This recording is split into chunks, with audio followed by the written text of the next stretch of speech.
सरकार ने पहले ये कहा था, सरकार के मंत्री ने कहा था कि न्याय जांच होनी चाहिए। मैंने भी मांग की थी। अगले दिन कहा था कि वहां पर जो एट्रोसिटीज हुई हैं उसकी न्यायिक जांच हो। प्रशासनिक या पुलिस की जांच से सच्चाई सामने नहीं आएगी। न्यायिक जांच नहीं कराई, इसका मतलब है सरकार नहीं चाहती कि वह न्याय हो। अगर किसी के साथ गलत हुआ है, घरों में घुसे हैं, लोगों को मारा है, उनके सामान जला दिए, सब कुछ किया है, दिन छिपने के बाद किया है, जब जांच ही नहीं हो रही है तो न्याय कैसे मिलेगा? और सरकार की कोई मंशा न्याय देने की है भी नहीं। अगर होती तो बहुत पहले जांच के ऑर्डर हो जाते और सब दूध का दूध पानी का पानी हो जाता। अगर किसी ने कुछ गलत किया है तो उसका आना चाहिए। अब वो जान बचाने के लिए ध्यान भटका रहे हैं ना। अब यार जब कोर्ट को इंटरवीन करना पड़ रहा है हर मुद्दे पर, भर्ती पर, आरपीएससी पर, सरकार कर क्या रही है? सिर्फ अलायंस में अलग अलग दल होते हैं। हर राज्य में कहीं उपचुनाव है, कहीं राज्य के चुनाव हैं, तो राज्य की स्थिति को देखते हुए अलग अलग पार्टी निर्णय करती हैं। मैं नहीं मानता हूं कि जो चुनाव जैसे हरियाणा में चुनाव हुए वहाँ हम लोग अलग अलग लड़े थे और दिल्ली में हम लोग अलग अलग लड़े थे, लेकिन जो चुनाव लोकसभा के थे हम सब मिलकर लड़े थे। मुझे लगता है उसमें कोई बदलाव नहीं आएगा। But there's confusion about your alliance with the Bharatiya Adivasi Party. The High Command apparently wanted it. You guys, No. I mean, at the state level, they didn't want it. Then actually, that also has kind of No. fractured the vote. No, Harsha, every political decision is done with the due consideration of the state unit and the AICC.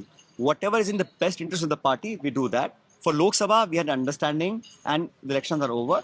For the by-election, it's a totally different landscape and we had to do what the party in the state unit wanted to do, but that was in consultation with the AICC. So I'm saying of a by-election or a state election is not in the same purview as the India Alliance for the national elections. लेकिन भविष्य में जो भी निर्णय लिया जाएगा वो अलग अलग दलों के साथ बैठकर लिया जाएगा। लेकिन मैं फिर कहना चाहता हूँ, इंडिया अलायंस का जो गठबंधन था मजबूत है और मजबूत रहेगा। So what about Hanuman Beniwal? What's the party stand on that? मैंने कहा ना, बाई इलेक्शन में हम लोग अलग अलग लड़े थे, लेकिन जो हम चुनाव लड़े थे तो साथ ही लड़े थे। उसका परिणाम यह है कि भाजपा 11 जगहों पे चुनाव हारी थी, तो वो मजबूती का परिचय हम लोगों ने दिया था। और लोकसभा चुनाव में जब भी चुनाव होंगे हम सब मिलकर चर्चा करेंगे। You have said that a cabinet minister, a sitting cabinet minister, has alleged that his phone was being tapped, and the government has made a mockery of it. Do you think phone tapping used to happen during the Congress regime as well? I am saying that when a sitting minister, please understand, it is not an allegation of the opposition. It's not an allegation of an ordinary party worker or a citizen of the state. That itself is very severe and a very grave offense. But if a sitting cabinet minister has on record made that allegation that his phone is tapped, a mere organizational notice does not justify the action that should have been taken.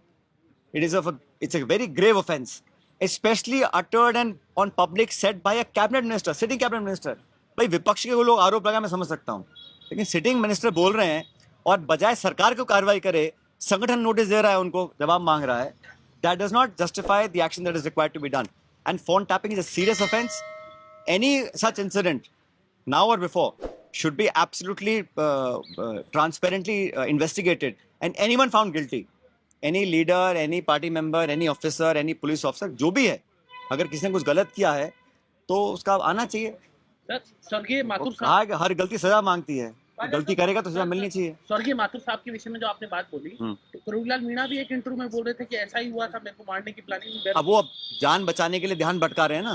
तो statement दिया है भाई, statement दिया ना, उस पर चर्चा करनी चाहिए उनको। और अगर ऐसा कुछ था, प्रमाण लेकर आए उसका।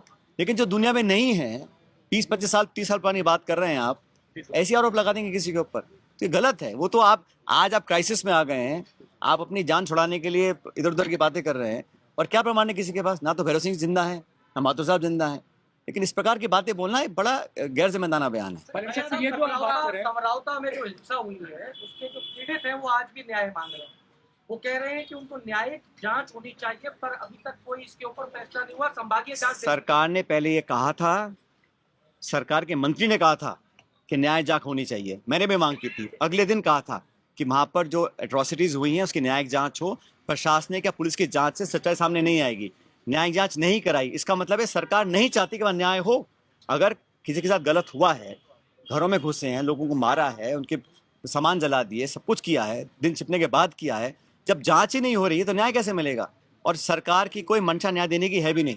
अगर होती तो बहुत पहले जांच के ऑर्डर हो जाते और दूध का दूध पानी का पानी हो जाता। Sachin ji, you've taken a stand on phone tapping, but in the previous government, There were allegations also from people who had gone with you, your supporters, that their phones were being tapped also in the previous government. From what I understand, Harsha, that matter is under it's sub judice right now. There is a matter going on. So truth will prevail. जो भी सच्चाई सामने आएगी. मैं तो in principle बता रहा हूँ आपको, फोन टैपिंग को छोटा मोटा मुद्दा नहीं है. और विशेष रूप से जब सिटिंग मंत्री खुद कह रहे हैं मेरा फोन टैप हो रहा है, भाई कांग्रेस के लोग बोले तो आप कहोगे पॉलिटिकली मोटिवेटेड है. इस पे क्या बोलिएगा सर, आप कैबिनेट मिनिस्टर की बात कर रहे हैं. पूर्व मुख्यमंत्री के एक्स ओएसडी ने आरोप लगाया है कि उस समय में फोन टैपिंग हुई थी, उनको दी गई थी रिकॉर्डिंग्स. आप अपनी सरकार के बारे में क्या कहेंगे? आपका सवाल क्या है बताओ?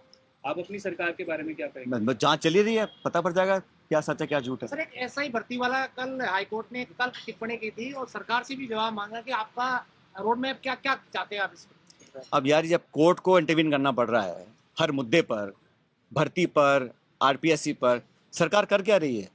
सरकार में इतने सारे पावर सेंटर बन गए हैं और किसी को मालूम ही नहीं है क्या हो रहा है. अगर कोर्ट को बार बार बोलना पड़ेगा, प्रशासनिक इश्यूज में इंटरवीन करना पड़ेगा, तो स्टेट के लिए अच्छी बात नहीं है.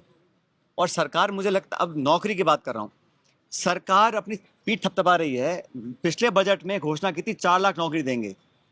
अब जो खाली पद पड़े हैं, अस्पतालों में पड़े हैं, प्रशासन में पड़े हैं, उनकी भरपाई क्यों नहीं कर रहे हैं? खाली पदों को भरने के लिए सरकार को अभियान चलाना चाहिए.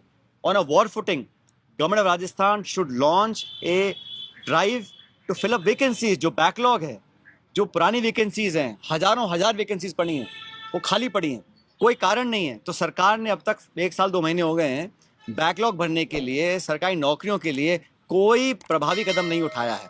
सिर्फ आंकड़ों का खेल खेल रहे हैं, सदन में आके भाषण दे जाते हैं और धरातल पर कुछ हो नहीं रहा. इसलिए नौजवानों के भविष्य को सुरक्षित करने के लिए राजस्थान सरकार को तुरंत प्रभाव से अभियान चलाना चाहिए भर्तियां भरने का.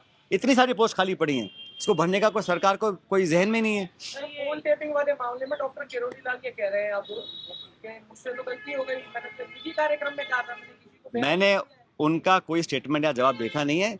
जो मीडिया में आया है, भाजपा की कार्रवाई जो उनके खिलाफ हुई है, मैं उस पर संदर्भ बोला. उन्होंने क्या बोला मुझे मालूम नहीं क्या बोला. बीजेपी आई वॉश करने की कोशिश तो नहीं की, क्योंकि बजट आना है और बजट में बहुत सारी घोषणाएं जो पूरी नहीं कर पाए, उनसे बातचीत करनी पड़ेगी कि फिरोजलाल मीणा का विषय या दूसरे विषय को सामने देखा रहे और आई वॉश करने की कोशिश कर रहे हैं. भाई सरकार की जिम्मेदारी है और सदन को चलाना सरकार की जिम्मेदारी है. गवर्नमेंट की जिम्मेदारी है सरकार को, सदन को चलाना. अब सदन में आपके मंत्री आरोप लगा रहे हैं, आप जवाब नहीं दे पा रहे हैं. आप जो अब तक सदन चला है, मुझे लगता है सरकार गंभीर नहीं है. वो शायद चाहती चर्चा ही ना हो, वो सदन को चलाने के मूड में ही नहीं है. क्योंकि सदन चलाना हो, जैसे जिलों के भंग करने पर हम चर्चा मांगी, स्पीकर ने हाँ बोल दिया, फिर सरकार विरोध कर रही है, फिर उसमें लेन देन करते हैं, फिर हंगामा मचेगा. विपक्ष का काम है जवाब मांगना, चर्चा करना, और सरकार का काम है जवाब देना. अब जब जवाब देने को है नहीं, तो वो सूट करता है कि अब हंगामा करो, हम सदन नहीं चलाएंगे. लेकिन सरकार को चलाने की जिम्मेदारी सरकार की है. और मैं तो कहना चाहता हूं, सरकार को हर मोर्चे पर अपना स्पष्ट मत रखना चाहिए. और जो जहां तक जिलों की बात है, मैंने पहले भी कहा था, जिलों को अगर आपको खत्म करना आपका मन था, तो आप एक मापदंड तय करते, जनसंख्या का, भूगोल का, प्रशासनिक मापदंड, ताकि एक क्राइटेरिया बनता. मनमाने तरीके से आपने इनको संभाग खत्म कर दिया, जिला खत्म कर दिया, और जवाब देने को तैयार नहीं है. अगर आप एक फ्रेमवर्क बनाएंगे, उस क्राइटेरिया के आधार पर आप जिलों को रखें या निरस्त करें, बात समझ में आती है. लेकिन मनमानी तरीके से आप जिला शक्ल देख के हाँ या ना कर रहे हैं, ऐसे नहीं चलता है. तो सरकार को जवाब देना पड़ेगा.